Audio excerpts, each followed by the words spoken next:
오늘 말씀은 사도행전 16장 27절에서 34절이고 제목은 한 사람의 구원입니다. 한 사람의 구원. 우리가 보통 사자성어 중에 많이 사용하는 사자성어가 하나 있는데 전화위복이라는 단어가 있습니다. 전화위복. 화가 변하여 복이 되는 거. 우리의 인생에 그게 화인 줄 알았는데 나중에 보니까 그게 복이었더라. 이런 거 경험 많이 해보셨을 거예요. 오늘 본문에 보면 간수가 한 명이 드러나는데 이름 없는 사람이에요. 그런데 이름 없는 이 한 명의 간수의 인생에 화가 닥친 거예요. 바울과 실라가 하나님께 기도하고 찬송하는 것 좋았고, 그들이 하나님께 찬송과 기도하여 기적을 경험한 거는 정말 좋았지만, 반대편으로 그들을 지켜야만 했었던 간수에게는 그들의 기적이 오히려 화가 될 수밖에 없었던 것이죠. 27절에 보면 간수가 자다가 깜짝 놀랐습니다. 땅이 흔들리니까. 그래서 밖으로 뛰쳐나왔는데 옥문이 열린 것을 보게 되었고, 그래서 그가 결단한 것은 자살이라는 것을 결단합니다. 로마법에 의하면 범죄자를 놓치면 그 범죄자가 가지고 있는 형을 그대로 놓친 자가 대신하는 겁니다. 그러니까 살인죄를 범하고 사형 언도를 받았다, 근데 놓쳤다 그러면 간수가 사형을 받아야 되는 거예요. 이 감옥 안에는 바울과 실라만 있었던 게 아니라 여러 명의 죄수들이 있었기 때문에 어떤 형벌을 이 간수가 받아야 할지 모르지만 분명한 사실은 죽음으로 갚는 게 더 낫겠다라고 판단을 한 거예요. 얼마나 절망적이었을까요? 소망이 없었을까요? 잠시 졸았는데 그의 인생이 완전히 절망 가운데 빠진 거예요. 그런데 그 상황이 갑자기 역전됩니다. 몇 절 지나지 않아서 34절, 그들을 데리고 자기 집에 올라가서 음식을 차려주고 그와 온 집안이 하나님을 믿음으로 크게 기뻐하는 일로 바뀐 거예요. 그의 인생의 절망에서 소망의 삶으로 바뀐 거지요. 여러분들도 인생 사시면서 많이 어려움이 있지요. 이게 해결이 안 돼요. 저도 여러분 절 보실 때 제가 믿음이 강할 것 같아요? 안 강할 것 같아요? 강할 것 같죠. 강한 척 하는 거죠. 저도 제 삶에 문제가 있으면 그 문제 때문에 계속 신경 쓰여요. 그리고 성격이 날카로워져 가지고 괜히 애매하게 우리 아이들이나 우리 집사람에게 칼질을 할 때가 참 이렇게 많아요. 여전히 저도 연약한 존재임에는 분명하고, 여러분도 저와 비슷하게 그런 연약한 존재이지요. 그러나 우리가 살아가는 이 삶 속에는 문제가 없을 수가 없기에 우리의 인생의 그 문제가 정말로 절망과 같은 상황 속에서 그리스도의 도우심의 그 은혜를 통하여 기쁨의 소망의 날로 바뀌기를 간절히 소망합니다. 그 믿음으로 오늘 주의 말씀을 붙잡고 한번 묵상했으면 좋겠습니다. 이 한 사람의 간수의 구원을 통하여 하나님은 우리에게 어떤 말씀, 어떤 교훈을 주시기 원하실까? 오늘 27절에 이렇게 기록되어 있습니다.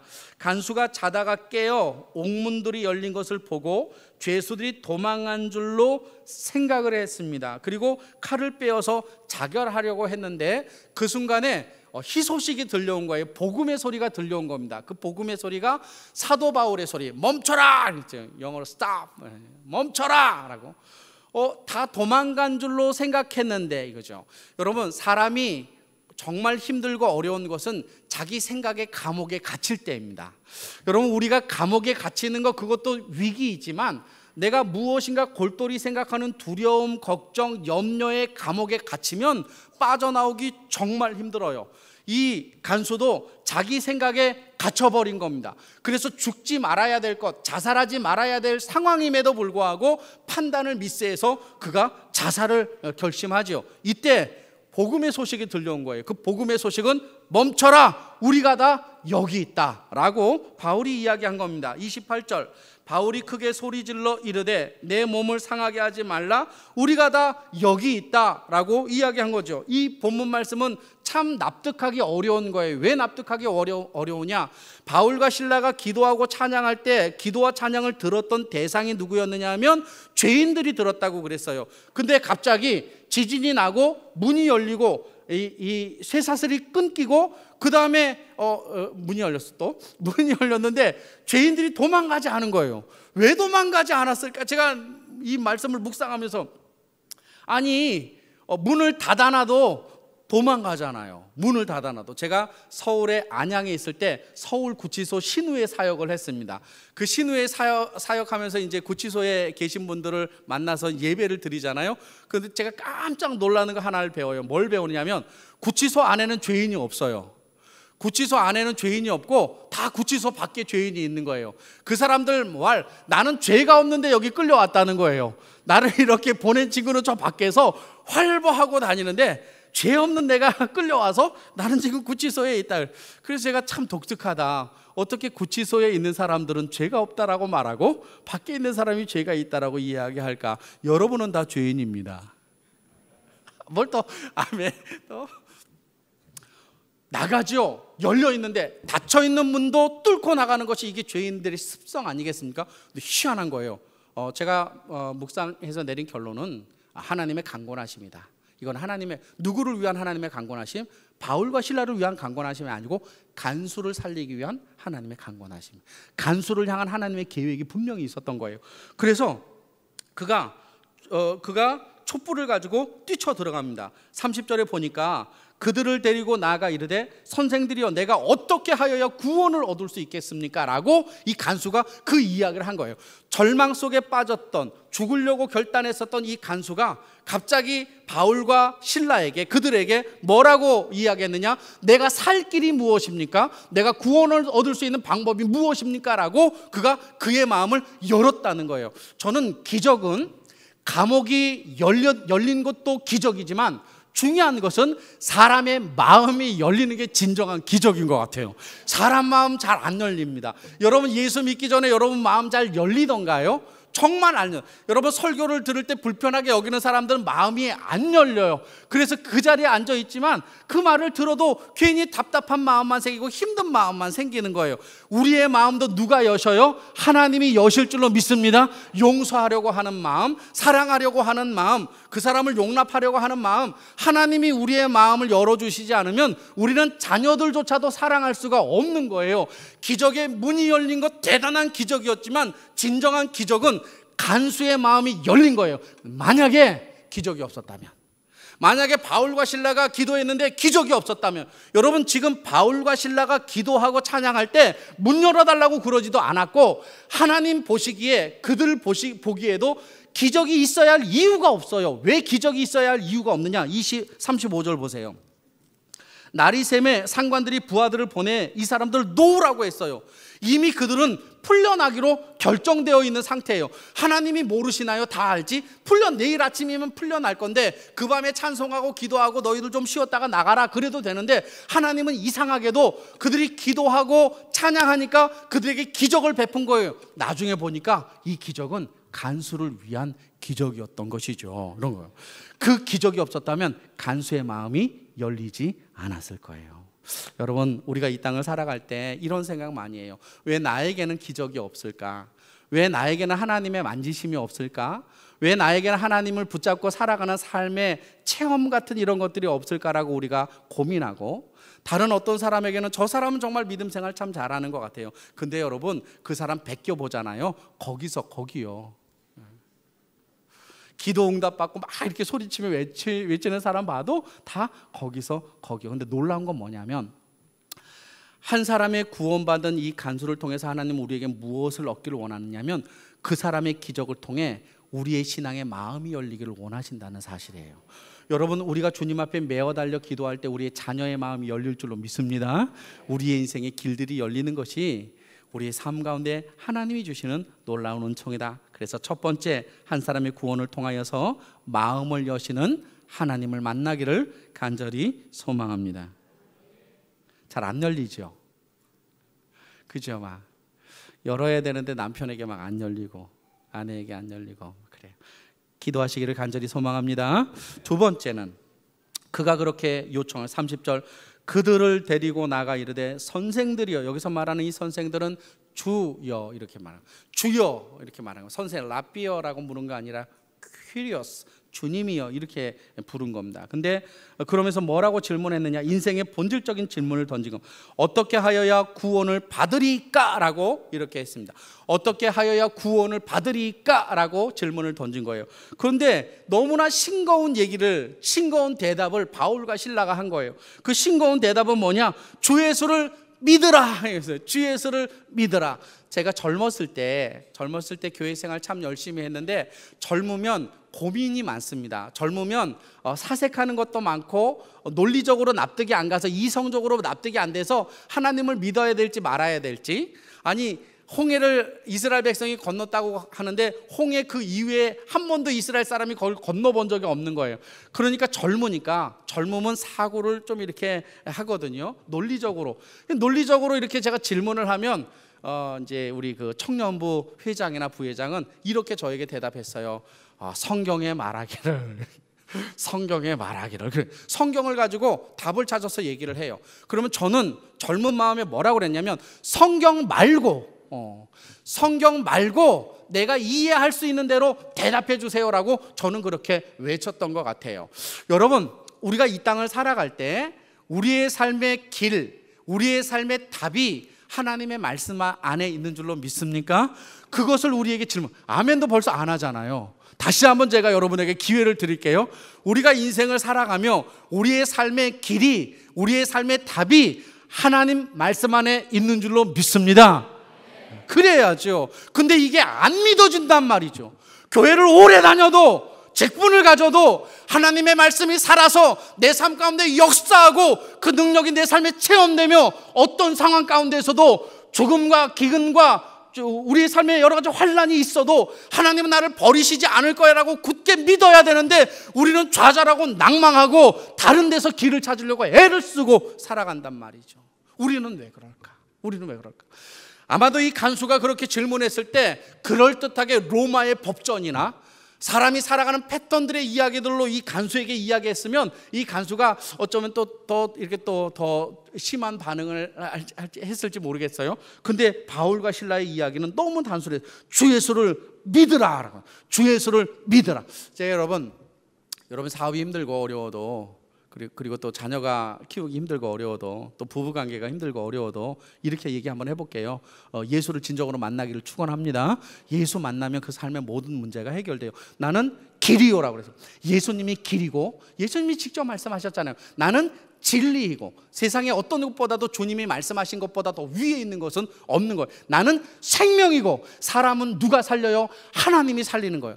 사람은 누가 살려요? 하나님이 살리는 겁니다. 우리의 인생길의 길을 누가 열어줘요? 세상이, 정치가, 대통령이, 아니면 무슨 경제인이? 저는 그렇게 믿지 않아요. 우리가 이 땅을 살아갈 때 우리의 인생을 주관하시고 우리의 인생의 길과 그리고 우리의 인생의 답을 가지고 계시는 분은 오직 하나님인 줄로 믿습니다. 그래서 성경에 보면 사마리아 여인, 인생에 답이 없었어요. 너의 남편을 데려와라. 6명과 함께 살았지만 남편이 없어. 이게 남편이지 저게 남편인지 모를 정도로. 근데 야곱의 운물에서 누구를 만나? 예수 그리스도를 그가 진정으로 만난 거. 예수님 만나면 처음에 나타나는 게 뭐냐면 시각이 바뀌기 시작합니다. 시각이 바뀌어요. 그래서 그는 사람들이 다 자는 그 시간에 왔다가 예수님 만나고 길을 발견하고 사람들에게 오히려 쫓아가서 내가 예수 메시아를 만났다라고 외쳤던 사람. 물동이를 그렇게 소중하게 여겼지만 물동이보다도 메시아를 더 소중히 여긴 인생으로 그의 시각이 뒤바뀐 것이죠. 우리가 정말로 하나님이, 예수 그리스도가 내 인생의 길이고 답인 줄 믿는가에 대한 부분입니다. 그 렘난트라고 하는 화가가 있습니다. 렘난트라고 하는 화가가 17세기 네덜란드 유명한 화가입니다. 이 렘난트가 그린 갈릴리 호수의 이야기라고 하는 그림이 있는데, 갈릴리 호수에 풍랑이 막 일고 그 다음에 배가 한 척 있고 그 배 위에 예수님과 제자들이 이렇게 있습니다. 근데 그 사람이 이 그림을 그릴 때 희한하게 그린 거예요. 어떻게 그렸느냐? 반은 풍랑과 싸워 반은 풍랑을 바라보고 있고, 그 다음에 반은 예수님께 무릎을 꿇고 예수님만 쳐다보고 있는 거예요. 이 렘난트는 갈릴리 바다의 풍랑 속에서 뭘 이렇게 얻기를 교훈했느냐 하면, 우리의 인생의 풍랑 속에서 대부분의 사람들은 그 풍랑과 싸우거나 풍랑을 바라보고 떨고 있고, 어떤 사람들은 예수님께 집중하여 예수님만을 바라보고 살아간다라고 하는 거예요. 인생의 배 위에 두 부분의 인류가 있는데, 한 부분은 자기들이 해결할 수 없는 그 풍랑과 싸우려고 그것만 바라보고 걱정하는 사람이 있고, 한 부류는 예수님께 그의 시각을 꽂고 예수님만 바라보는 사람이 있다라고 하는 거예요. 근데 이 그림을 보면 제자가 12명이어야 되는데 13명을 그려놨어요. 왜 13명을 그려놨느냐? 한 명은 자기 자신을 상징하여 그려놓은 거예요. 여기서 말하는 이 렘난트의 13번째 사람은 렘난트를 말하는 것뿐만 아니라 우리 모두를 말하는 거예요. 우리의 인생의 역경과 고난과 해결할 수 없는 문제에 봉착했을 때 어떤 사람은 예수가 답인 줄 알고 예수를 바라보는 사람이 있고, 어떤 사람은 자기가 그 문제를 해결하려고 노력하고 힘들고 지치고 좌절하고 낭망하는 그 세상을 바라보는 사람이 있다라고 하는 거예요. 여러분은 어디를 바라보고 계십니까? 지금 우리의 인생 속에 해결되지 않은 절망의 상황을 소망으로 바꾸는 예수 그리스도를 부여잡고 믿음으로 승리하기를 간절히 축원합니다. 인생의 답은 예수다. 인생의 답은 예수다 라고 하는 것이 두 번째 레슨 교훈입니다. 마지막 세 번째, 오늘 이 본문을 통해서 하나님은 우리에게 어떤 것을 주시고자 하느냐? 31절, 이르되 주 예수를 믿으라, 그리하면 너와 내 집이 구원을 받으리라 라고 이야기한 거예요. 네가 예수를 믿으면 다 천국가, 이 얘기한 게 아니고, 네가 예수를 믿으면 너의 지방에, 너의 집안에, 너의 영향력을 통하여 예수를 믿게 될 것이다 라고 말하는 거예요. 여러분, 내가 예수 믿는다고 자녀가 구원받는 거 아닙니다. 딸이 구원받는 거 아니에요. 남편이 구원받는 거 아니에요. 내가 예수를 믿으면, 그러나 어떤 은택이 우리에게 주어지느냐? 가족이 복음 안에 노출되기가 쉽다라고 하는 거예요.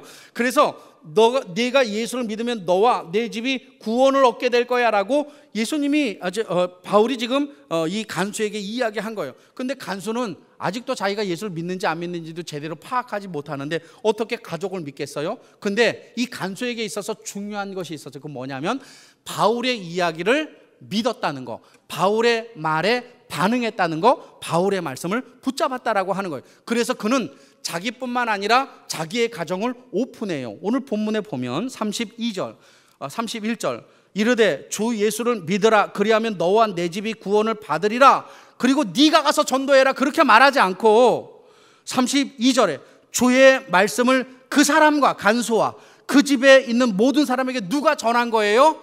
바울과 실라가 전한 거예요.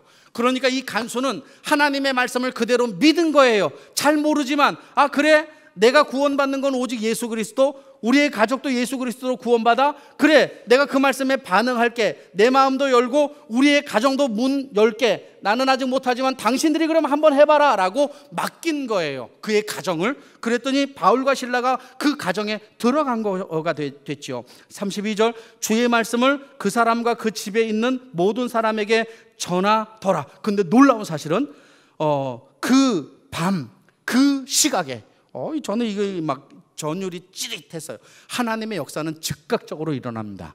하나님이 우리의 인생을 붙잡아 주시면 그 밤, 그 시각에 역사가 일어나요. 제가 여러분에게 여쭤볼게요. 믿습니까? 목사님, 나는 그 밤, 그 시가 아직도 내 삶 속에는 없는데요, 뭐 이렇게 혹시 생각하고 있지 않아요? 근데 분명한 사실은 성경은 그 사람들에게 복음을 증거하자 그 사람들이 그 밤에, 그 시각에 하나님을 믿게 되었다는 것. 누구로 인하여? 간수 한 사람이 자기의 마음을 열고 가정의 문을 여니까, 하나님께 자기의 가정을 맡기니까, 하나님께 자기의 인생을 맡기니까 하나님이 그 가정을 책임지시고 그의 인생을 책임지신 거예요. 여러분, 세 번째 레슨이 뭔 줄 아세요? 여러분, 하나님께 맡기면 하나님이 책임지시는 거예요. 우리의 인생 말씀 붙잡고, 연약하지만, 여러분 간수가 얼마나 믿음이 있겠어요? 여기 계신 분들은 벌써 교회 다닌 지 얼마나 오래되셨습니까? 만약에 이 간수가 바울과 실라가 말한 그 말씀을 붙잡고 그대로 믿었던 것처럼 우리가 그렇게 신앙생활을 한다면 우리의 삶에도 반드시 역사가 일어나야만 하는 것이죠. 왜냐하면 그 하나님은 지금 우리가 믿고 있는 그 하나님이기 때문에 그렇다는 거예요. 근데 우리가 우리의 삶을 책임질 수 없습니다. 우리의 가족을 책임질 수 없어요. 자녀 예수 잘 믿을까요? 어렵습니다. 남편 아내 참 어렵습니다. 갈등과 고민, 좌절과 낭만. 초창기에는 예수 잘 믿지요. 결혼 막 하고 나서는 아내 따라갈 것 같고 뭐 이렇게 남편 따라갈 것 같지만 조금 지나고 나면 잡은 물고기에게는 물을 안 주듯이 아주 이렇게 그냥 이렇게 터부시합니다. 터부시하죠. 근데 그럼에도 불구하고 우리가 무엇을 믿어야 되느냐? 하나님께 맡기는 것을 놓치지 말아야 하는 거예요. 우리의 인생을 하나님께 맡기면 하나님께서 책임진다라고 하는 그 믿음을 놓지 않는 것이 중요해요. 저는 가끔 가다가 저는 이제 번지 점프는 안 해봤어요. 번지 점프는 안 해봤는데 가끔가다 번지 점프하는 사람들이 이렇게 좀 머릿속에 뭐가 들었나 뭐 이런 생각이 들 정도로 무모한 것 같은 이런 생각이 이렇게 드는 거예요. 저에게는. 혹시 이 중에 번지 점프 해보신 분 계세요? 번지 점프 한번 해보신 분 손 한번 들어주시면. 9시 예배 때도 없었는데 이 집사님 번지 점프 해보셨어요? 제가 이 집사님께 여쭤볼게요. 번지 점프를 왜 하셨어요? 젊었을 때 번지 점프를 이렇게 할 때 제일 두려웠던 게 어떤 거예요? 예? 손을 놔요? 여기 이제 딱 붙잡고 있다가 손을 딱 놓을 때 막 가슴이 막 떨리는 거예요. 그걸 왜 했어 그걸? 떨어졌어요. 근데 그렇게 번지 점프를 할 수 있는 결단을 하게 된 이유가 뭐예요? 자신을 시험하고자. 계속 정답이 안 나오고 있어요. 번지 점프하는 사람이 자기를 묶고 있는 줄이 끊어진다라고 생각하면 번지 점프 할까요? 안 할까요? 절대로 안 합니다. 절대로 안 합니다. 이 줄이 의심되면 절대로 번지 점프하지 않습니다. 근데 번지 점프하는 사람은 그 줄을 의심하지 않는 거죠. 그래서 자기를 맡기는 겁니다. 세상을 창조하신 하나님은요, 우리를 창조하신 하나님은요, 밧줄보다 못합니까? 우리를 창조하신 그 하나님은 번지 점프할 때 그 번지 점프 줄을 믿는 그 믿음으로만이라도 주님을 우리가 믿는다면 그 주님이 우리의 인생을 책임져 주시지 않겠습니까? 왜 우리가 걱정하고 왜 우리가 두려워해요? 어떤 대학생이 이렇게 지나가길래 예전 교회에 있었어요. 십자가 목걸이를 이렇게 델렁델렁 메고 다니는 거, 저는 그런 거에 대해서 별로라고 생각합니다. 십자가 뭐 이렇게 걸어놓고 이런 거 별로라고 생각해요. 하나님 앞에서는 이 다 우상이 될 수 있으니까 십자가 걸어놓고 다니는 이유가 뭐예요? 이 십자가가 나를 보호해 주겠지라고. 최용현 우리 집사님 십자가를 달고 한 번만 좀 도와주세요. 제가 이렇게 표현한 거 동의한가요? 아니면 멋으로 달고 다니나요? 둘 다 맞는 거. 멋이기도 하면 이왕 멋일 경우에 나를 지켜줄 수 있는 십자가가 이렇게 딱 있으면 좋겠다. 제가 많이 봤어요. 자동차에 십자가 달려가지고 사고 난 차들 많이 봤어요. 그래서 제가 물어봤죠. 야, 너는 십자가가 액세서리냐? 그렇게 네 목에 매달고 다니게 그랬어요. 이게 야박하게 얘기한 거예요.